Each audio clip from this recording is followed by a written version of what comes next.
Thank you very much. I have a few pictures, and I'll talk a little bit about how I'm able to do what I do. All these houses are built from between 70 and 80% recycled materials, stuff that was headed to the mulcher, the landfill, the burn pile. It was all just gone. This is the first house I built. This double front door here with the three-light transom that was headed to the landfill. Have a little turret there. And then these buttons on the corbels here, right there, those are hickory nuts. And these buttons there, those are chicken eggs.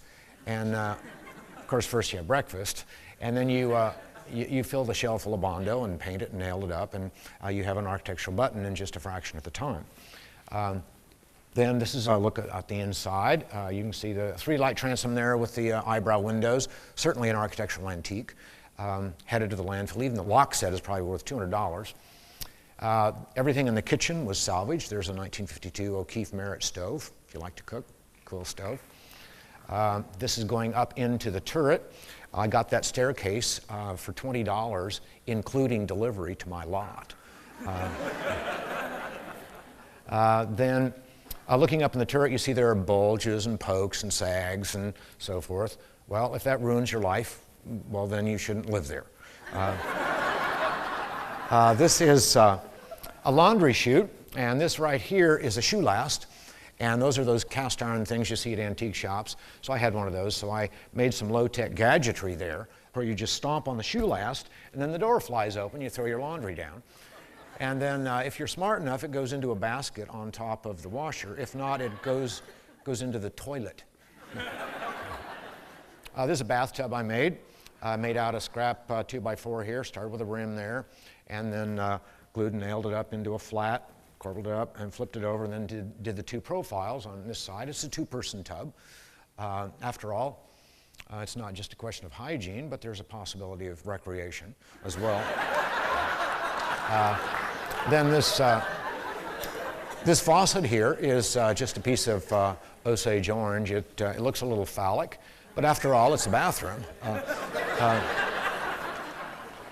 Then this is a house based on a Budweiser can. It doesn't look like a can of beer, but the design takeoffs are absolutely unmistakable. The barley hops design worked up into the eaves. Then the dental work comes directly off the can. It's red, white, blue, and silver. Then these corbels going down underneath the eaves are that little design that comes off the can. I just put a can on a copier and kept enlarging it until I got the size I want. Then on the can it says, "This is the famous Budweiser beer. We know of no other beer," blah, blah, blah, blah, blah, blah. So we changed that and put, "This is the famous Budweiser house. We don't know of any other house," and so forth and so on. Then there's a deadbolt. It's a fence from a 1930 shaper, which is a very angry woodworking machine. And they gave me the fence, but they didn't give me the shaper, so we made a deadbolt out of it. That'll keep bull elephants out, I promise. And sure enough, we've had no problems with bull elephants. The shower is intended to simulate a glass of beer. We've got bubbles going up there and then suds at the top with lumpy tiles. Where do you get lumpy tiles? Well, of course you don't. But I get a lot of toilets, and so you just dispatch a toilet with a hammer, and then you have lumpy tiles.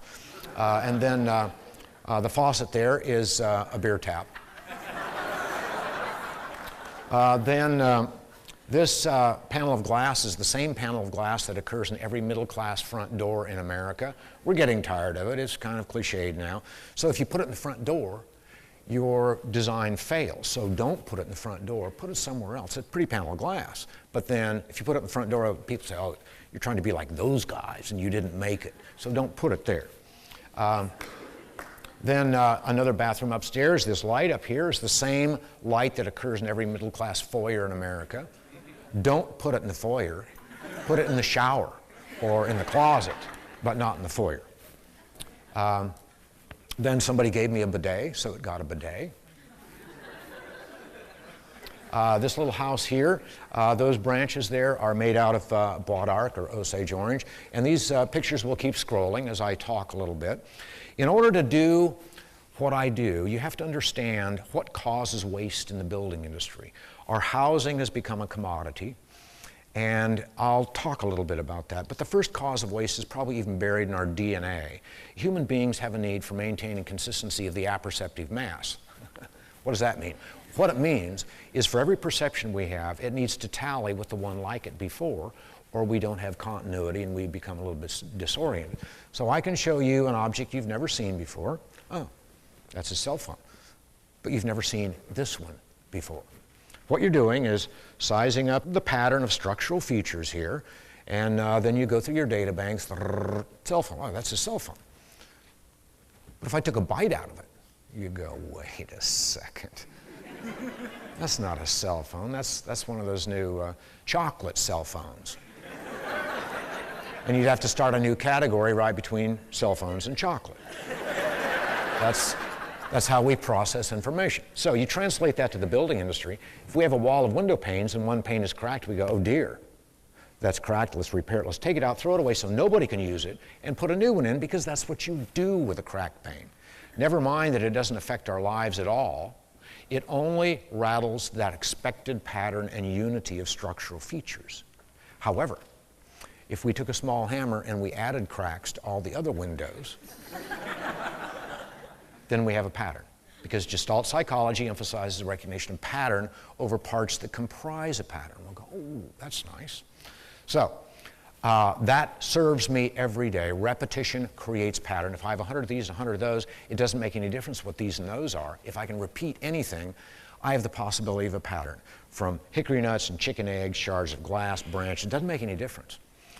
That causes a lot of waste in the building industry. Second is Friedrich Nietzsche, along about 1885, wrote a book titled The Birth of Tragedy.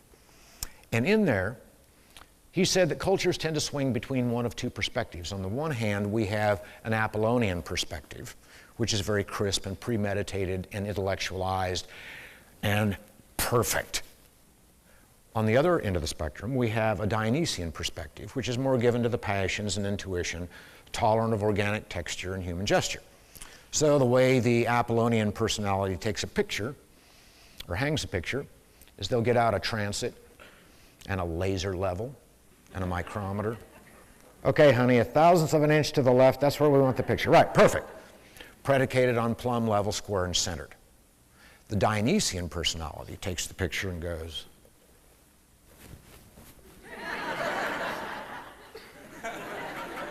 that's the difference. I feature blemish, I feature organic process, dead center John Dewey. Apollonian mindset creates mountains of waste. If something isn't perfect, if it doesn't line up with that premeditated model, dumpster, oop, scratch, dumpster, oop, this, oop, that, landfill, landfill, landfill. The third thing is arguably the Industrial Revolution started in the Renaissance with the rise of humanism and got a little jump start along about the French Revolution. By the middle of the 19th century, it's in full flower. And we have doomophages and gizmos and contraptions that will do anything that we, up to that point, had to do by hand. So now we have standardized materials. Well, trees don't grow 2 inches by 4 inches, 8, 10, and 12 feet tall.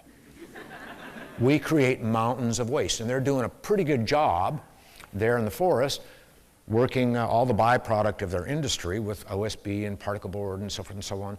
But it does no good to be responsible at the point of harvest in the forest if consumers are wasting the harvest at the point of consumption. And that's what's happening. And so if something isn't standard, oops, dumpster, oop, this, oop, warp. Now, if you buy a 2x4 and it's not straight, you can take it back. Oh, I'm so sorry, sir. We'll get you a straight one. Well, I feature all those warped things because repetition creates pattern, and it's from the Dionysian perspective. The fourth thing is labor is disproportionately more expensive than materials. Well, that's just a myth. And here's a story. Jim Tullis, one of the guys I trained, I said, Jim, it's time now. I got a job for you as a foreman on a framing crew. It's time for you to go. Dan, I just don't think I'm ready. Jim, it's time you, the Dan, So he hired on. And he was out there with his tape measure, going through the trash heap looking for header material, which is the board that goes over a door. Think he'd impress his boss. That's how I taught him to do it. And the superintendent walked up and said, what are you doing? Oh, just looking for some header material.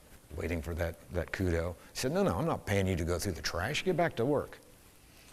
And he had the wherewithal to say, he said, you know, if you were paying me $300 an hour, I can see how you might say that. But right now, I'm saving you $5 a minute. Do the math. Good call, Tullis. From now on, you guys hit this pile first. And the irony is I wasn't very good at math. But once in a while, you get access to the control room, and then you can kind of mess with the dials, and that's what happened there.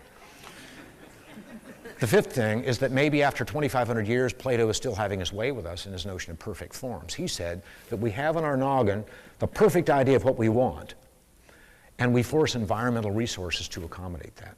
So we all have in our head the perfect house, the American dream, which is a house, the dream house. The problem is we can't afford it, so we have the American dream look-alike, which is a mobile home. Now there's a blight on the planet. It's a chattel mortgage. Just like furniture, just like a car, you write the check and instantly it depreciates 30%. After a year, you can't get insurance on everything you have in it, only on 70%.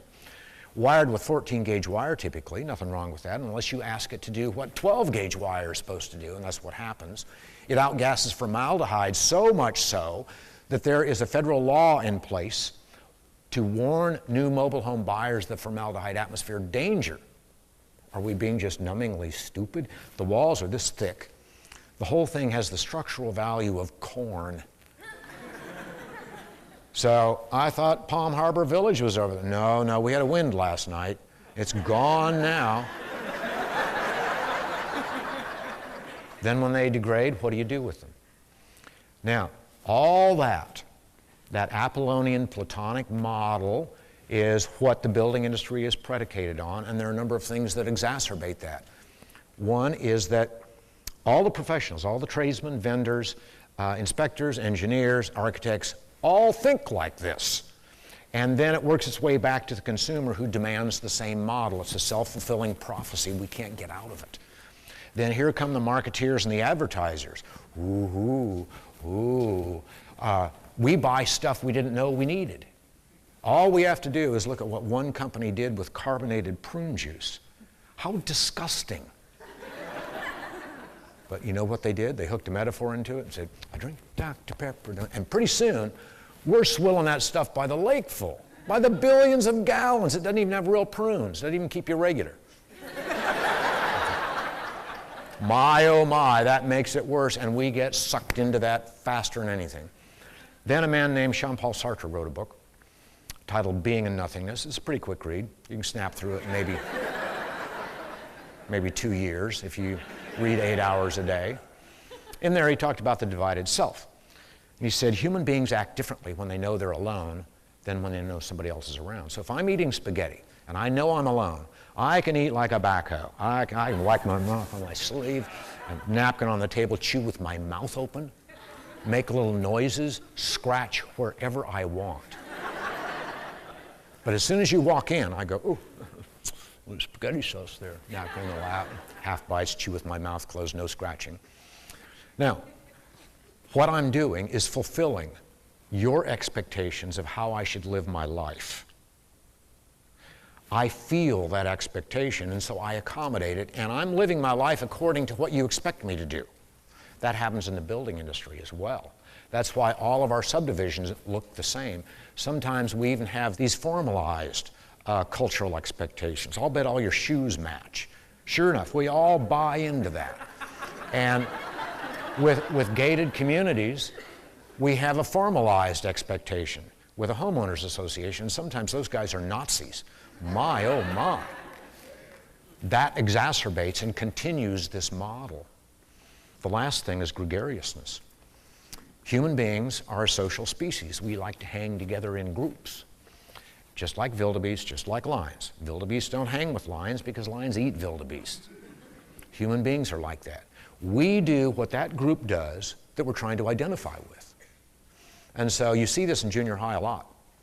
Those kids, they'll work all summer long, kill themselves, so that they can afford one pair of designer jeans.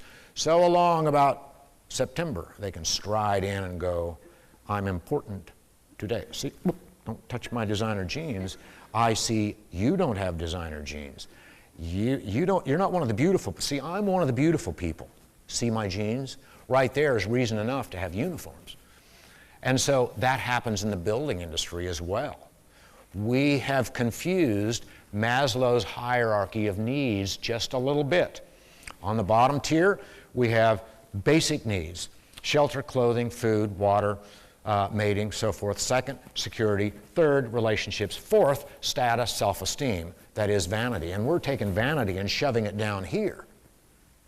And so we end up with vain decisions, and we can't even afford our mortgage. We can't afford to eat anything except beans.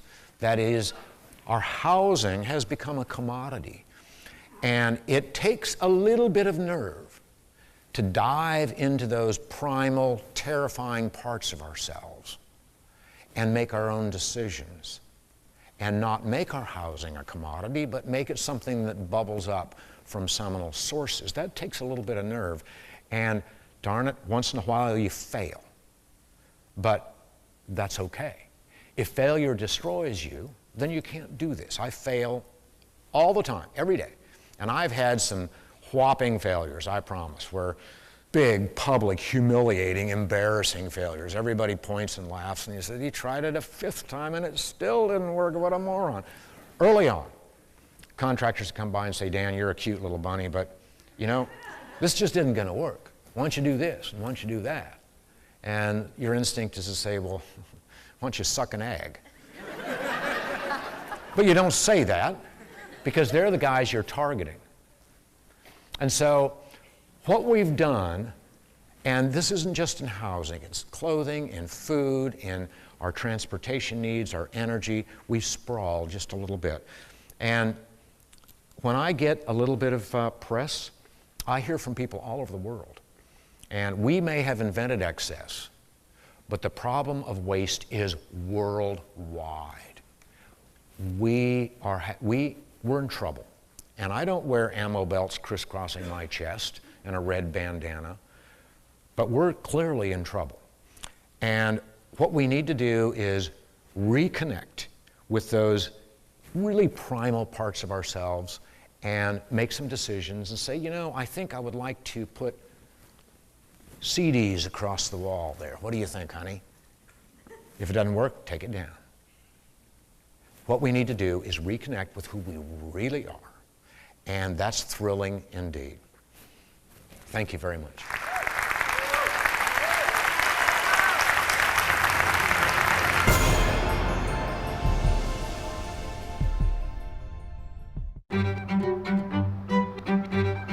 I'm doing the creative direction on the magazine. I work as a photographer. I also have been curating. I do anything and everything related to photography that I can. Dossier is a biannual art and culture journal. We know so many creative people, and we wanted to sort of give people a forum to do projects that they might not be able to do for other magazines. My BlackBerry works with my lifestyle because I actually work from my phone, going back and forth with different clients constantly. If we're planning an issue of the magazine, I'm looking at proofs on my phone. The new one has a keypad and then also a touchscreen. I really like the keypad. I could not write long emails on a phone that just had a touchscreen. There's no way. I started taking pictures seriously when I was about 17, but I just didn't think it was going to be my job. Up until very recently, all of my personal work was pictures of just like what was around me. If I'm sitting around with friends, I usually have my camera, I take a picture of what I see. Bones! Pony! He's like, I guess this is where you want me.